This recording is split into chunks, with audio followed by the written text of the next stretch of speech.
What is good, YouTube? Welcome back to another video, and today I'm going to be talking about why I believe the signing of Kirk Cousins to the Atlanta Falcons might be the dumbest move the Atlanta Falcons could have ever made, ever.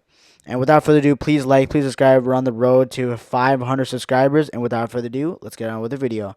So the Atlanta Falcons during free agency about a week ago signed Kirk Cousins to a 4 year, $180 million deal. 100 million of it is guaranteed money.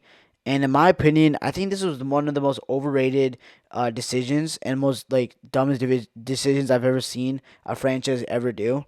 And I'm not saying Kirk Cousins is a bad player, and that's the reason why. I think Kirk Cousins is a fantastic quarterback. I think he has all the mechanics to be a really good franchise quarterback. He's done it for so long. The only thing is, I feel like if the Atlanta Falcons really wanted to contend for a Super Bowl, they would not have chose Kirk Cousins. And the thing is, I feel like the Atlanta Falcons do not have a contending Super Bowl team to even go and get a Kirk Cousins, right? Like for example, their defensive line is probably one of the worst in the NFL. Like, let's be honest, like Devondre Campbell, not Devondre Campbell. Campbell is their only good player. And on the D line, and he's pretty old. Like the D line sucks. The defense is all right. The secondary is probably the most overrated secondary I've ever seen in my life. And the thing is, Jesse Bates is pretty good, but the defense of the Falcons is just not good enough. And I'll be honest, the acquisition of Kirk Cousins does not put them over the hump when it comes to competing for either the division or going to the playoffs and winning a playoff game. And my philosophy is Kirk Cousins was on the Minnesota Vikings 2 years ago and a year ago too, and he was contending for the division last year. Not this year, but the year before, and he won the division, right? But then when he went to the playoffs, he didn't get the job done, and he couldn't get the job done with guys like Justin Jefferson, guys like Adam Thielen, KJ Osborne, TJ Hawkinson, with O'Connell as their head coach. Like again, like he had a way better team in Minnesota. When I mean by a very better team, he had way better weapons, and he couldn't get the job done there. My question is, why do people think he's going to get the job done in Atlanta? And giving him that much money for a guy that just came back from an Achilles injury and is about to turn 36 years old. Like when the season starts, he will be 36 years old on a bad Achilles injury. Coming back from that, I just don't know if that's the smartest financial decisions I've ever seen.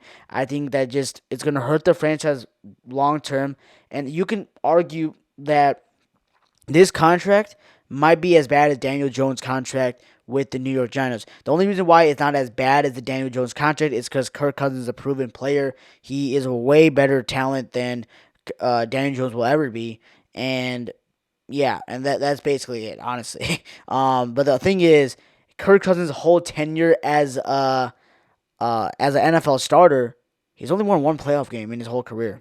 Like he's only won one playoff game, and giving him that much guaranteed money and paying a 36-year-old is just not the smartest move, in my opinion. I feel like Kirk Cousins definitely puts them over the hump as being a good team, but I don't think they're a contending team, even with Kirk Cousins. I know they got Bijan Robinson. I know they got Drake London, Kyle Pitts, but they do not compare to the team he had in Minnesota.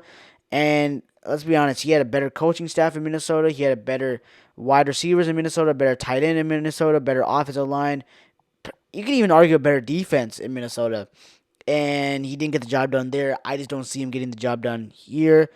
Now, I don't think it's the worst decision of all. Like when it comes to all the quarterbacks that are available, I would have definitely chose other quarterbacks than Kirk Cousins, but I do see the reason why they went with Kirk Cousins. He was probably the most proven out of all of them.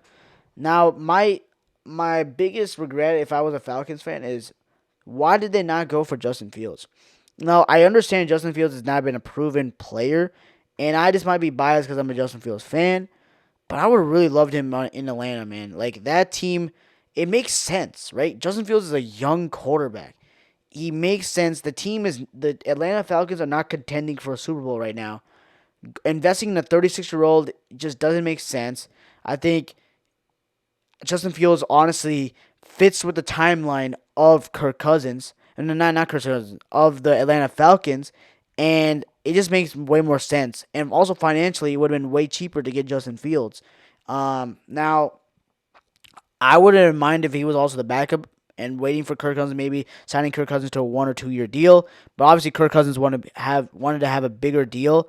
But again, I just don't understand why they didn't even go draft a quarterback. Like the Falcons could have drafted a quarterback, developed that quarterback, maybe sign someone like a Russell Wilson or like I know Russell Wilson was taken, but probably like I don't even know. Probably get a veteran quarterback, and then probably go and grind that team out. Make sure that the new quarterback has a good team around him, and then go contend. I just don't think the Falcons have what it takes to go to the Super Bowl, and bringing Kirk Cousins, giving him that guaranteed money, locking him in there for 4 years just doesn't make sense in the timeline of the team.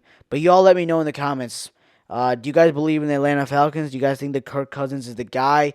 Do you guys think that Kirk Cousins can take this team to the Super Bowl even though he's never done it?